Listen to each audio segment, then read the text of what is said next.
Good afternoon. This is Akashvani. I'm Anuja Kumar with the Midday News.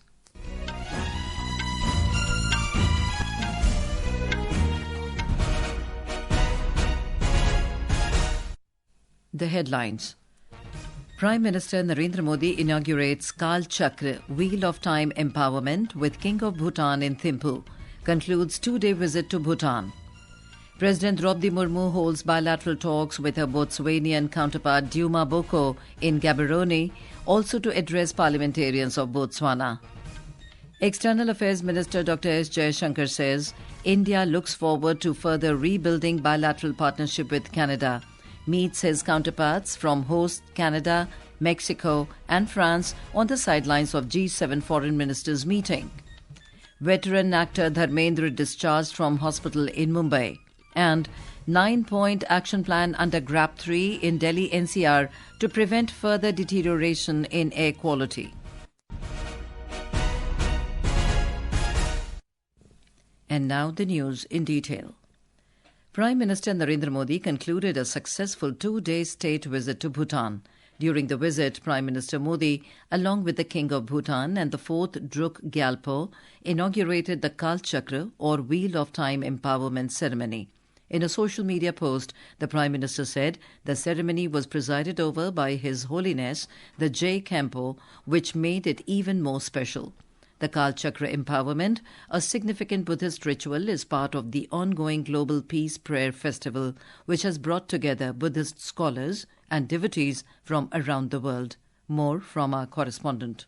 In the ceremonial ground, the Prime Minister interacted with royal family and inaugurated a placard for Kālachakra ceremony together with King Jigme Kheser Wangchuk and met His Holiness J. Khenpo. J. Khenpo had arrived in Changlimitang Stadium to start the sacred Kālachakra initiation ceremony today. Prime Minister Narendra Modi had departed to India from Thimpu. Shweta Singh for Akashvani News, Thimpu. Earlier today, Mr. Modi also had a royal audience with the father of the nation, the 4th King of Bhutan, Jigme Kheser Wangchuk. On the first day of his visit to the Himalayan nation, Prime Minister Modi announced a concessional line of credit of 4,000 crore rupees for the Himalayan nation to fund Bhutan's energy projects.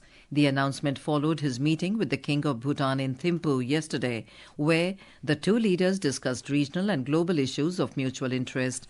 The Prime Minister and the King jointly inaugurated the 1,020-megawatt Punat Sangchu 2 hydroelectric project, marking a major milestone in India-Bhutan energy cooperation. Bharat और भूटान की प्रगति और समृद्धि एक दूसरे से जुड़े हुए हैं और इसी भावना से भारत सरकार ने पिछले वर्ष भूटान के 5-year प्लान के लिए 10,000 करोड़ रुपीस सहयोग की घोषणा की थी। ये फंड रोड से लेकर एग्रीकल्चर तक, फाइनेंस से लेकर हेल्थ केयर तक, ऐसे हर सेक्टर में उपयोग हो रहा है, जिससे भूटान के नागरिकों की ईज ऑफ लिविंग बढ़ रही है। They also witnessed the exchange of 3 MOUs in the fields of renewable energy, mental health services and healthcare to further deepen bilateral ties. The King of Bhutan led a prayer with thousands of Bhutanese for the victims of the Delhi's Red Fort blast. Prime Minister Modi also met his Bhutanese counterpart, Dasho Shering Tobge. The two leaders welcomed the resumption of work on the main dam of the 1,200-megawatt Punat Sangchu 1 hydroelectric project and agreed to ensure its timely completion. Once finished, it will be the largest hydroelectric project jointly developed by India and Bhutan. The Prime Minister has since returned home. President Droupadi Murmu held bilateral talks with President Duma Boko of Botswana in Gaborone today and discussed several issues of mutual interest. MOU on cooperation in health and pharmaceuticals is to be signed shortly between the two sides. Botswana will be gifting India 8 cheetahs under Project Cheetah. During the President's visit, the cheetahs will be released into quarantine, marking Botswana's symbolic gift of cheetahs to India. President Murmu will also address the parliamentarians, interact with the members of the Indian community and visit sites of historic and cultural significance in Botswana during this visit. Several dignitaries from Botswana will also call on the Indian President.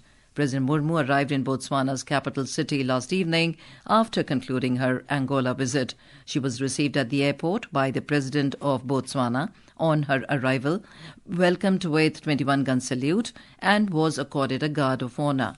This is the first ever state visit by an Indian head of state to the two African countries. External Affairs Minister Dr. S. Jaishankar today met with his Canadian counterpart Anita Anand on the sidelines of the G7 Foreign Ministers meeting in Canada. In a social media post, Dr. Jaishankar congratulated his Canadian counterpart on hosting the event and appreciated the progress in implementation of the new Roadmap 2025. He added that India is looking forward to further rebuilding this bilateral partnership. Dr. Jaishankar also met Foreign Minister of Mexico, Dr. Juan Ramon de la Fuente, and discussed further advancing their cooperation across business, trade, health and pharmaceuticals, as well as science and technology. During his meeting with French External Affairs Minister Jean-Noël Barrot, both leaders took stock of their strategic partnership and discussed deepening their cooperation in multilateral and plurilateral formats.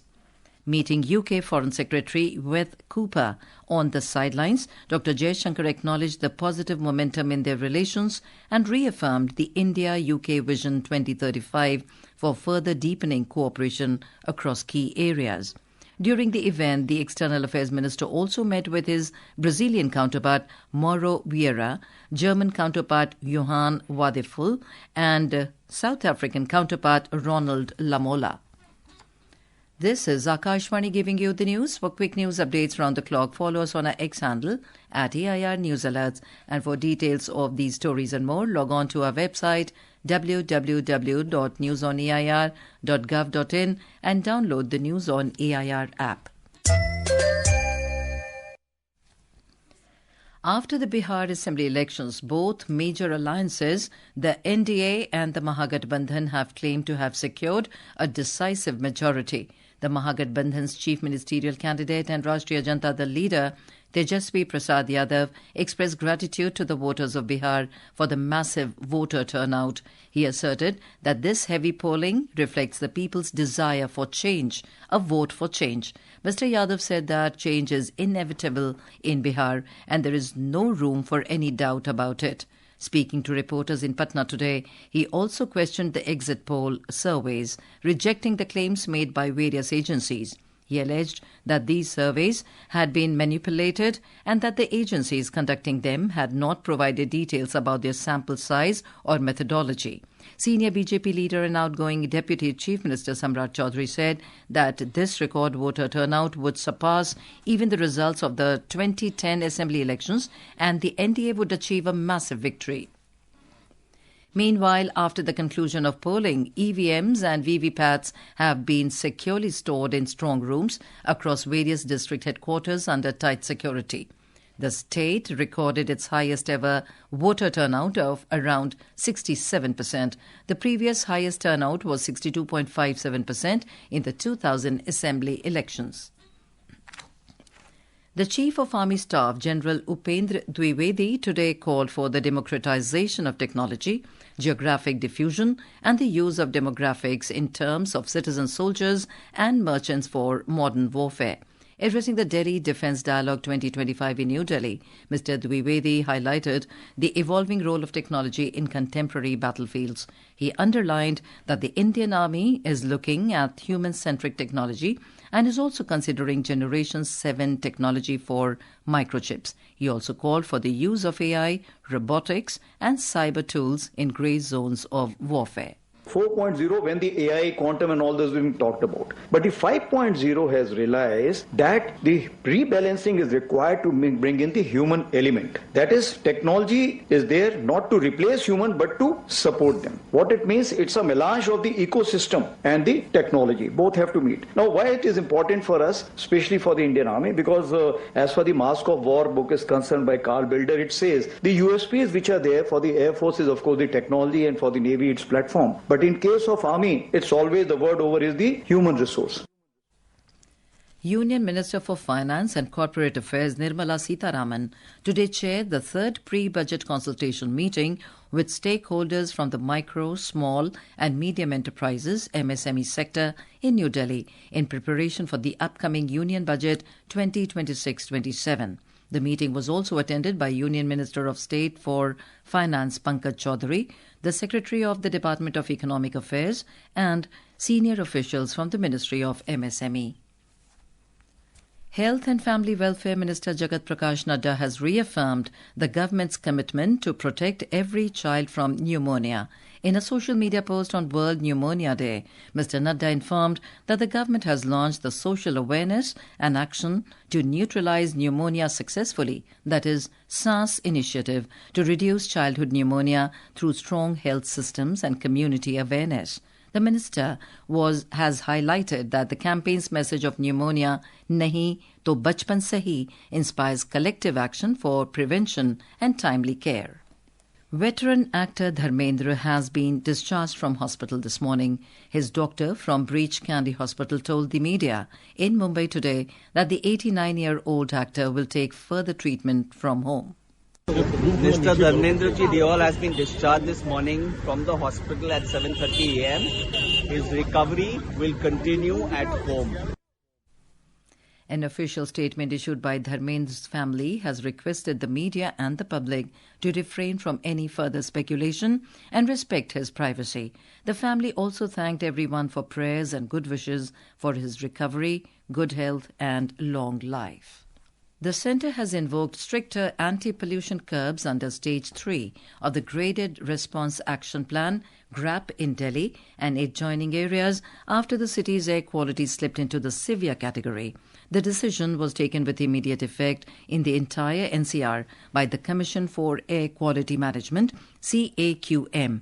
As part of GRAP Stage 3, CAQM has invoked a 9-point action plan in an effort to prevent further deterioration of air quality in the region. A report.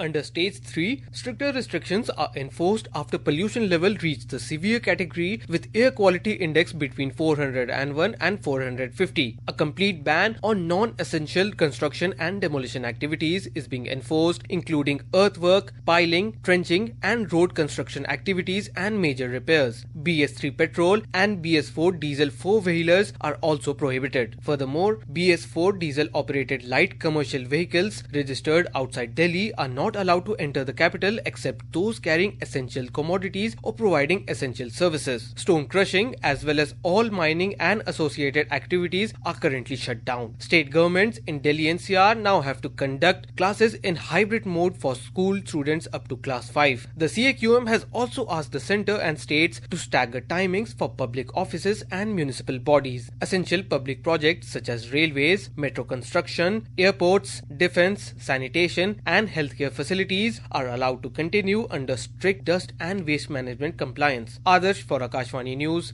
Delhi. Counting of votes is underway in Iraq for the 329 parliamentary seats. The Iraqi Electoral Commission said the turnout was 55% of the country's 21 million registered voters. More than 7,700 candidates, including 2,247 women, contested the election, which was held yesterday. Prime Minister Mohammad Shia al-Sudani is seeking a second term. The IMD has forecast heavy rainfall over Tamil Nadu, Puducherry and Karaikal today. Cold wave to severe cold wave conditions will prevail over Madhya Pradesh till Saturday. Benchmark domestic equity indices, the Sensex and the Nifty, were trading around 0.9% up in afternoon trade today. The Sensex gained 725 points to 84,596, while the Nifty increased 222 points to 25,917 when reports last came in. And now, before we end the bulletin, the headlines once again. Prime Minister Narendra Modi inaugurates Kālachakra, Wheel of Time Empowerment with King of Bhutan in Thimpu. Concludes two-day visit to Bhutan. President Droupadi Murmu holds bilateral talks with her Botswanian counterpart Duma Boko in Gaborone, also to address Parliamentarians of Botswana. External Affairs Minister Dr. S. Jaishankar says India looks forward to further rebuilding bilateral partnership with Canada. Meets his counterparts from host Canada, Mexico and France on the sidelines of G7 foreign ministers meeting. Veteran actor Dharmendra discharged from hospital in Mumbai. 9-point action plan under GRAP-III in Delhi-NCR to prevent further deterioration in air quality. And with that, we end the midday news.